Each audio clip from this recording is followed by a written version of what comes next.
जय सर। जैन बच्चों, इसमें आप लोग मोहम्मद इंस्टीट्यूट के यूट्यूब चैनल से जुड़े हुए हैं और इस चैनल में मैं आप सबका स्वागत करता हूं। आज हम लोग class 12 physics Hindi medium NCERT book के फर्स्ट चैप्टर वैद्युत आवेश तथा क्षेत्र यानी इलेक्ट्रिक चार्ज एंड फील्ड के लेक्चर 16 के साथ हम लोग आज उपलब्ध हैं और हम लोग इस समय पढ़ रहे हैं गॉस के नियम का अनुप्रयोग। और गॉस के नियम का हम लोग दूसरा अनुप्रयोग पढ़ने जा रहे हैं। एक समान आवेशित अनंत समतल चादर। तो समझ लीजिए, एक समान आवेशित, सबसे पहले आप समझ लें अनंत समतल चादर मतलब कोई ऐसा चादर जो अनंत हो। अनंत का मतलब क्या? उसका आकार बहुत बड़ा हो। तो ध्यान से समझिए, आकार बहुत बड़ा हो तो यहाँ आकार अनंत दिया है, तो हमको अनंत आकार से मतलब नहीं है। सच्चाई ये है कि किसी समतल चादर का आकार अनंत हो ही नहीं सकता, लेकिन ऐसा समतल चादर जिसका आकार बहुत बड़ा हो उसको हम अनंत समतल चादर मान सकते हैं। तो अनंत समतल चादर है, लेकिन वह एक समान रूप से आवेशित है। एक समान रूप से आवेशित समतल चादर के कारण वैद्युत क्षेत्र यानी कोई ऐसा अनंत समतल चादर है जो एक समान रूप से आवेशित है और उसके कारण वैद्युत क्षेत्र कितना उत्पन्न होगा हमको इसका अध्ययन करना है। यानी electric field due to uniformly infinite plane charge set, हमको इसका अध्ययन करना है। तो ये भी एक महत्वपूर्ण डेरिवेशन है, इसका हम डेरिवेशन शुरू करने जा रहे हैं। लेकिन इसके पहले मैं आपको ये बता दूं कि मोहम्मद इंस्टीट्यूट के सभी न्यू बैच प्रारंभ हो गए हैं। यह 9th 10th 11 12 जितने भी एकेडमिक क्लासेस हैं, Hindi medium, English medium, science, art, commerce के सभी बैच प्रारंभ हो गए हैं। और सबसे बड़ी बात तो यह है कि मोहम्मद इंस्टीट्यूट में पढ़ाने वाले जो सर लोग हैं ये वाराणसी के जाने माने विषय के विशेषज्ञ हैं और ये वाराणसी की सबसे टॉप टीम है और हर सब्जेक्ट के यहाँ विशेषज्ञ लोग हैं, चाहे हिंदी हो, इंग्लिश हो, फिजिक्स हो, केमिस्ट्री हो, मैथ, बायोलॉजी, हर सब्जेक्ट के विशेषज्ञ हैं। इसलिए आप सभी लोग तत्काल यहाँ एडमिशन ले लीजिए। और चलिए हम आपको बताने जा रहे हैं एक समान आवेशित अनंत समतल चादर के कारण वैद्युत क्षेत्र। देखें, हम मान लेते हैं कि कोई समतल चादर है। देखें, हम ये मान लेते हैं कि कोई समतल चादर है और इस समतल चादर को प्लस क्यू कूलाम का आवेश दिया गया है। तो जानते हैं क्या होता है? प्लस क्यू कूलाम की बात कर रहा हूं, मतलब इस समतल चादर को प्लस क्यू कूलाम का आवेश दिया जा रहा है। तो जब प्लस क्यू कूलाम का आवेश देंगे ना, तो ये प्लस क्यू कूलाम का जो आवेश है इस पूरे समतल चादर पर चारों तरफ एक समान रूप से फैल जाएगा। क्योंकि जब चारों तरफ यह एक समान रूप से फैलेगा तभी हम कहेंगे कि यह एक समान आवेशित अनंत समतल चादर, ये समतल चादर है और जिसका आकार अनंत है। अनंत का मतलब बहुत बड़ा है, लेकिन हम बोर्ड पर इसको छोटा करके दिखा रहे हैं। और जरा ध्यान पूर्वक देखें, यह एक समान रूप से आवेशित है, यानी इसके प्रत्येक भाग पर आवेश एक समान है। तो अगर प्रत्येक भाग पर आवेश एक समान रहेगा तो इसके चारों तरफ जो वैद्युत क्षेत्र होगा वो वैद्युत क्षेत्र भी एक समान होगा।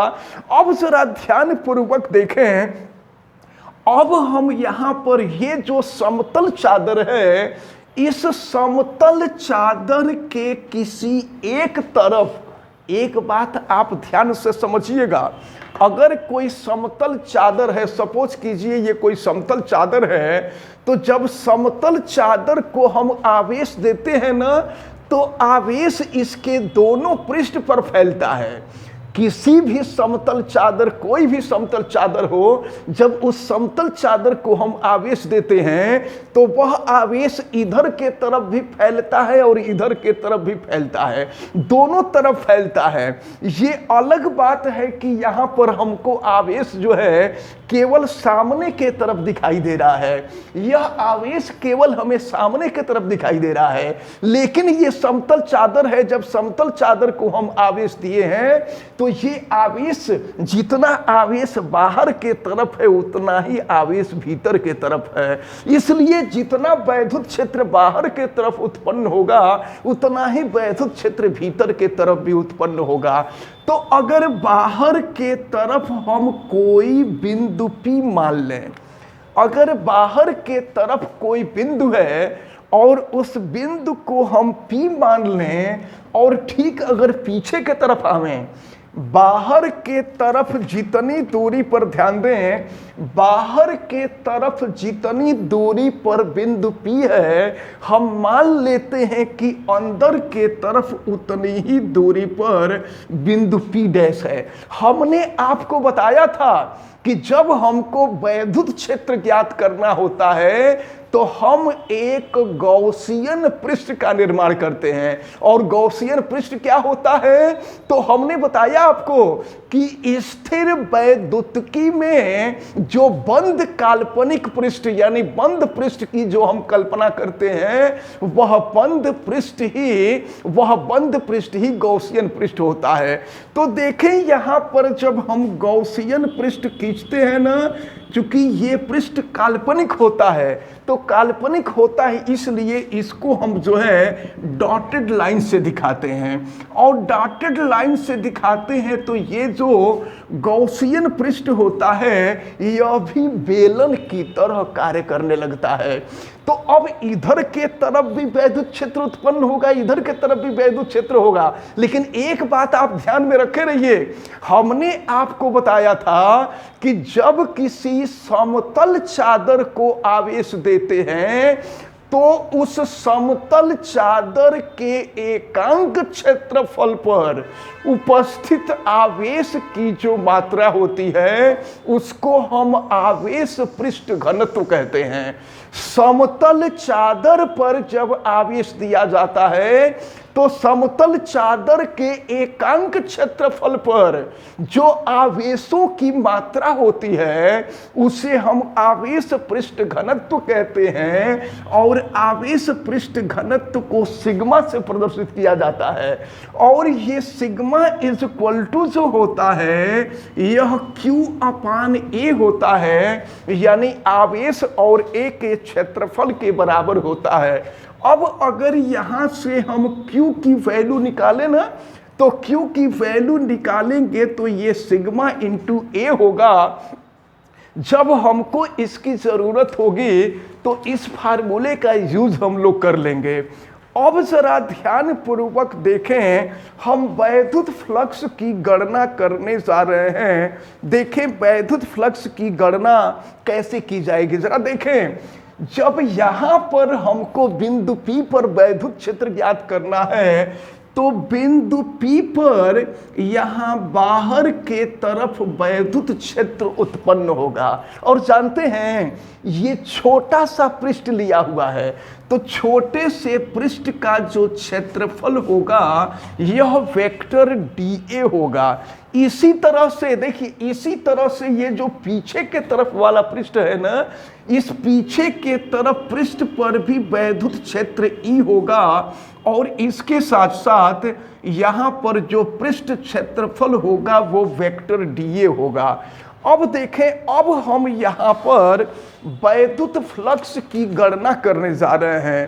तो वैद्युत फ्लक्स के लिए आपने जो फार्मूला देखा है ध्यान दीजिएगा। वैद्युत फ्लक्स के लिए आपको फार्मूला बताया गया था कि वैद्युत क्षेत्र की तीव्रता और क्षेत्रफल सदिश का जब हम गुणा कर देते हैं, हमने फार्मूला बताया था, गॉस के प्रमेय में भी बताया था, जब हम वैद्युत फ्लक्स बता रहे थे तो उस समय भी हमने बताया था। और यहां पर हम आपको बता रहे हैं कि वैद्युत फ्लक्स जो होता है, वैद्युत क्षेत्र की तीव्रता और क्षेत्रफल सदिश दोनों के डॉट प्रोडक्ट के बराबर होता है। तो ये तो चादर के बाहर वाले बिंदु के लिए है, लेकिन इतना ही चादर के भीतर वाले बिंदु के लिए उत्पन्न होगा। तो यहां पर जो है अब भीतर वाले बिंदु के लिए हम देखें तो ये हो जाएगा वेक्टर ई और ये हो जाएगा वेक्टर डी ए। एक बात आप ध्यान पूर्वक देखिए, एक बात ध्यान में रखे रहिएगा, यहां समतल चादर है, तो हमने आपको बताया था कि जब समतल चादर को आवेश देते हैं तो आवेश समतल चादर के दोनों तरफ उत्पन्न होता है। जब दोनों तरफ आवेश जाता है तो जो वैद्युत क्षेत्र होता है वह वैद्युत क्षेत्र भी दोनों तरफ उत्पन्न होता है। तो इधर के तरफ भी वैद्युत क्षेत्र होगा, इधर के तरफ भी वैद्युत क्षेत्र होगा। अगर इधर के तरफ छोटा सा क्षेत्रफल लिए हैं तो इधर के तरफ भी छोटा सा क्षेत्रफल है। अगर इधर के तरफ वैद्युत फ्लक्स होगा तो इधर की तरफ वैद्युत फ्लक्स होगा। टोटल कितना वैद्युत फ्लक्स होगा? तो इधर जो वैद्युत फ्लक्स हुआ है वो इतना उत्पन्न हुआ है और इधर के तरफ इतना उत्पन्न हुआ है। जब दोनों को जोड़ देंगे तो टोटल वैद्युत फ्लक्स उत्पन्न कितना हुआ ये हमको पता चल जाएगा। लेकिन याद रखे रहिए, यहां पर छोटा क्षेत्रफल लिए हैं, तो जब यहां पर हम छोटा सा क्षेत्रफल लिए हैं तो यहां पर जो वैद्युत फ्लक्स होगा यह वैद्युत फ्लक्स भी छोटा सा हो जाएगा। अब इसके बाद अगर हम इन दोनों को जोड़ दें, ध्यान दीजिएगा, अगर इन दोनों को जोड़ दें क्योंकि सेम है, जो यहां है वही यहां है, तो दोनों को हम जोड़ सकते हैं। तो जब दोनों को जोड़ देंगे तो D phi E is equal to ये हो जाएगा 2 और ये हो जाएगा वेक्टर ई डॉट हो जाएगा वेक्टर डी ए। अब जरा ध्यान पूर्वक देखें, हमने आपको बताया था कि ए डॉट बी जो होता है ए बी कॉस थीटा के इक्वल होता है। तो जब A dot B is equal to A B cos theta के इक्वल होता है तो अब देखिए ये हो जाएगा D phi E is equal to 2 vector E का परिमाण ई है, वेक्टर डीए का परिमाण डीए है और इन दोनों के बीच बनने वाला जो कोण है वो कॉस थीटा होता है। अब जरा ध्यान पूर्वक देखा जाए, यहां आप समझ लें तो वैद्युत क्षेत्र की तीव्रता, फिगर देखिए, वैद्युत क्षेत्र की तीव्रता बाहर के तरफ और ये जो क्षेत्रफल सदिश होता है ये भी बाहर के तरफ काम करता है। तो वैद्युत क्षेत्र की तीव्रता और क्षेत्रफल सदिश दोनों एक ही दिशा में कार्य करते हैं। तो जब दोनों एक ही दिशा में कार्य करेंगे तो इनके बीच बनने वाला जो कोण होता है वो 0 डिग्री का हो जाएगा, यानी थीटा की वैल्यू जो होगी वो 0 डिग्री हो जाएगी। और थीटा की वैल्यू जब 0 डिग्री हो जाएगी तो ये हो जाएगा आपका cos 0 और cos 0 की वैल्यू क्या हो जाएगी? 1 हो जाएगी। अब इसके बाद जरा ध्यान पूर्वक देखें, अब हम आगे बढ़ते हैं तो D phi E is equal to ये हो गया 2e और ये हो जाएगा dA और फिर ये हो गया है cos 0। अब हम इसका समाकलन कर देंगे। देखिए हमने क्या किया है, हम ये जो छोटा सा भाग है ना, छोटे से भाग से हो करके प्रवाहित होने वाले वैद्युत फ्लक्स को हमने निकाल लिया है। हमने आपको बताया था कि अगर हमको संपूर्ण मान निकालना है तो हम छोटे से भाग की गणना कर लेते हैं और छोटे से भाग की गणना करके उसका जब समाकलन निकाल लेते हैं तो हमको पूरे का मान ज्ञात हो जाता है। अब यहां पर चूंकि समतल चादर है तो समतल चादर का हमको समाकलन लेना होगा। तो देखिए समाकलन हम ले रहे हैं, ये समाकलन का चिन्ह इधर लगा देंगे, समाकलन का चिन्ह इधर भी लगा देंगे। और लेकिन एक बात ध्यान से समझिए, ये जो वैद्युत क्षेत्र की तीव्रता होती है ना, वैद्युत क्षेत्र की तीव्रता कांस्टेंट होती है। तो जो कांस्टेंट होता है, अगर कोई भी कांस्टेंट राशि होती है तो उसका न तो अवकलन निकलता है न ही समाकलन निकलता है, इसलिए 2e जैसे है वैसे ही रहेगा। अब जरा ध्यान पूर्वक देखें, अब चूंकि ये पृष्ठ है तो यहां पर पृष्ठ का संपूर्ण क्षेत्रफल ज्ञात करने के लिए हम क्षेत्रफल सदिश यहां पर क्षेत्रफल समाकलन यानी एरियल इंटीग्रेशन करते हैं, हम क्षेत्रफल समाकलन करते हैं। ये समाकलन का चिन्ह है, और जब हम यहाँ a लिख देंगे ना तो a लिख देने का मतलब हुआ क्षेत्रफल समाकलन। तो अब देखें, अब आपको ये भी बताया गया था कि समाकलन और अवकलन दोनों एक दूसरे के विपरीत होते हैं। तो समाकलन से अवकलन जो है कैंसिल हो जाएगा। जब समाकलन से अवकलन कैंसिल हो जाएगा तो बच जाएगा यहाँ फाई e। अब ये हो गया आपका 2e, और जरा देखिए इसका मतलब हुआ, ये dA का मतलब छोटा क्षेत्रफल, dA का मतलब छोटा क्षेत्रफल, और जब समाकलन ले लिए तो संपूर्ण क्षेत्रफल, और हम मान लिए हैं कि समतल चादर का जो संपूर्ण क्षेत्रफल है वो a के बराबर है। तो ये हो जाएगा आपका 2, और देखें इसके जगह पर इंटीग्रेशन dA के जगह पर संपूर्ण क्षेत्रफल हो जाएगा, और ये हो जाएगा आपका 2EA।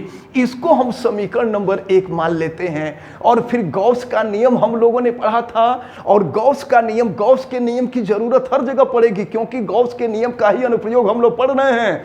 तो गॉस के प्रमेय में आपने देखा था कि गॉस के प्रमेय में फाई ई जो होता है, फाई ई की वैल्यू ये होता है Q अपॉन एप्सिलॉन नॉट के इक्वल होता है, Q अपॉन एप्सिलॉन नॉट के इक्वल होता है। अब यहाँ पर Q की वैल्यू हम यहाँ से रख दे, देखिए शुरू में ही Q की वैल्यू निकाले थे, Q is equal to sigma into A है। तो चलिए इसी लाइन को हम एक स्टेप और आगे बढ़ करके लिख देते हैं, phi E is equal to Q के जगह पे हम रख देंगे सिग्मा ए, और नीचे ये हो जाएगा एप्सिलॉन नॉट। ये हो गया आपका समीकरण नंबर 2। तो समीकरण 1 में भी वैद्युत फ्लक्स, देखिए कोई भी सूत्र का डेरिवेशन करेंगे ना तो आप केयर किए होंगे, जब हम लोग अनंत लंबाई के आवेशित तार के कारण उत्पन्न वैद्युत क्षेत्र जब निकाले थे तो हम एक वैद्युत फ्लक्स निकाले थे फार्मूले की सहायता से, और दूसरा जो वैद्युत फ्लक्स हम रखे थे वो गॉस के प्रमेय से रखे थे। यहां पर भी वही काम किया गया है, एक यहाँ वैद्युत फ्लक्स निकाला गया है फार्मूले से, और दूसरा जो वैद्युत फ्लक्स है ये गॉस के नियम से है। अब हम समीकरण 1 और समीकरण 2 की तुलना कर देंगे। जब समीकरण 1 और 2 की तुलना करेंगे तो देखें दोनों के लेफ्ट में फाई ई है, दोनों का लेफ्ट साइड बराबर है। तो जब दोनों का लेफ्ट साइड बराबर है तो दोनों का राइट साइड बराबर हो जाएगा। अब अगर हम राइट साइड को बराबर कर दें तो 2EA, देखिए यहां पर 2EA इज इक्वल टू ये हो जाएगा sigma A upon epsilon not.